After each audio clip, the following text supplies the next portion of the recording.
सामान्य नारी सम रहे। द्रौपदी घूमे जब उद्यान, लग रही स्वर्ग की देवी समान। रह रहे पांडव वेश बदल, अहो कर्मोदय महाप्रबल।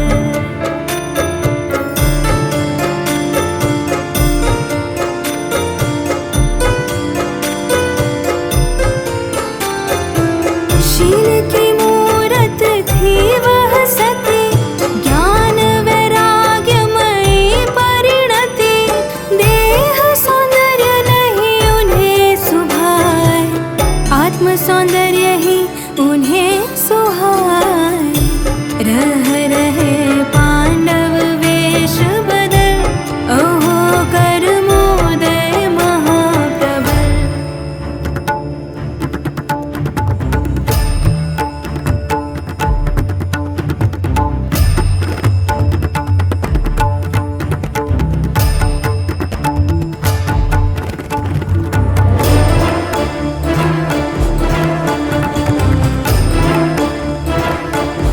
द्रौपदी का था रूप अनूप, देख कर मुग्ध हुआ एक भूप। नाम कीचक था सुध बुध खोए, अब उसे अन्य दिखे ना कोई। द्रौपदी के पथ पर ही जाए, भ्रमर जैसे ही नित मंडराए।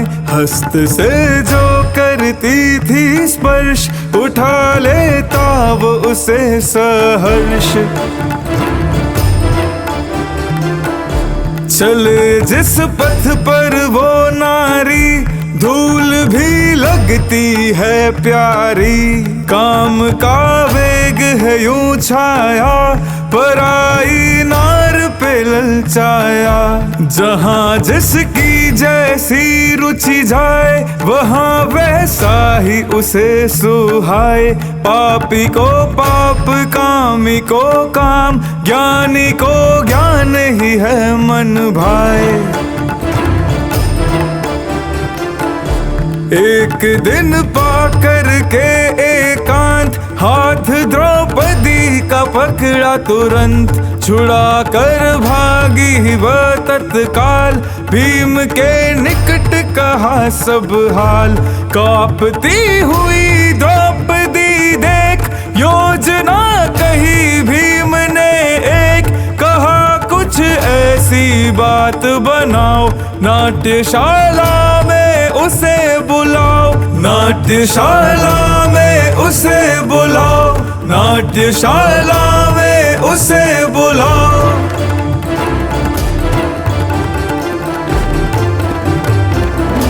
द्रौपदी बोली प्रेम वचन, दिया कीचक को आमंत्रण।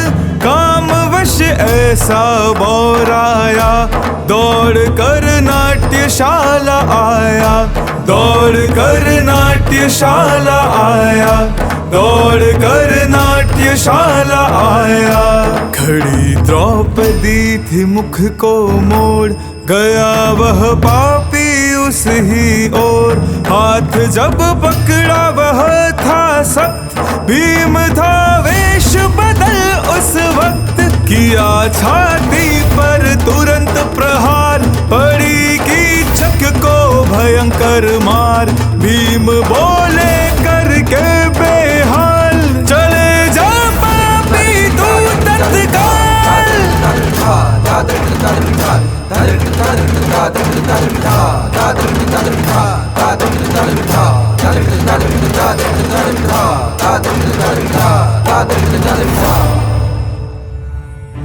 दर्द से कीचक रहा कराहा, किंतु अंतर में उठे विचार। अरे क्षत्रिय हूँ फिर भी पिता, कामवश होती है दुर्दशा। कामवश होती है दुर्दशा, कामवश होती है दुर्दशा।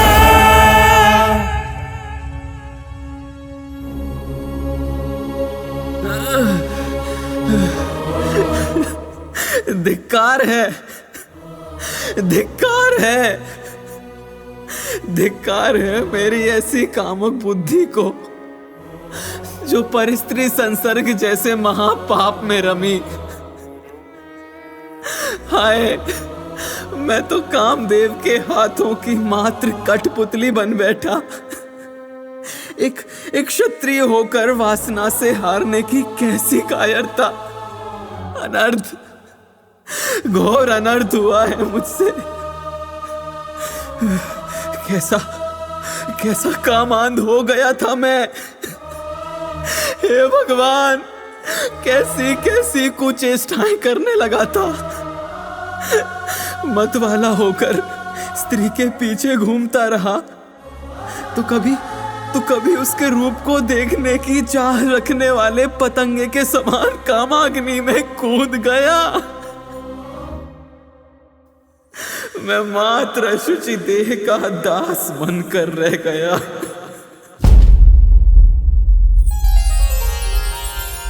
मलमूत्र मास का खड़ा, रात दिन सड़ा, तुझे नित पड़ा उठा कर धरना। अब लिया सिद्ध परमेष्ठि तुम्हारा शरणा। कैसा विचित्र संसार है। जिस स्त्री पर हम आज मोहित हैं, पूर्व में हो सकता है वह मेरी माता हो और अगले भव में वही मेरी पुत्री बन जाए। ओह, मैं किस पर मोहित हुआ? क्या वह मेरी माता थी या मेरी पुत्री थी या कोई और? निश्चित रूप से इन समस्त दुखों के मूल में मेरी देह के प्रति आसक्ति और स्वरूप विस्मरण है। और इन दुखों से बचने का उपाय एकमात्र उस स्वभाव की शरण लेना ही है जिसको काम भाव कभी स्पर्श ही नहीं करता। इस परिभ्रमण का इतिश्री करने का समय आ गया है।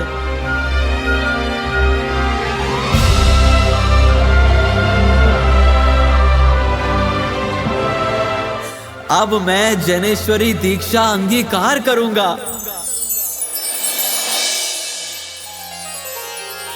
अजि मैं चेतन चेद्रूप, चिदानंद रूप, जगत दुख कूप, हमें क्या करना।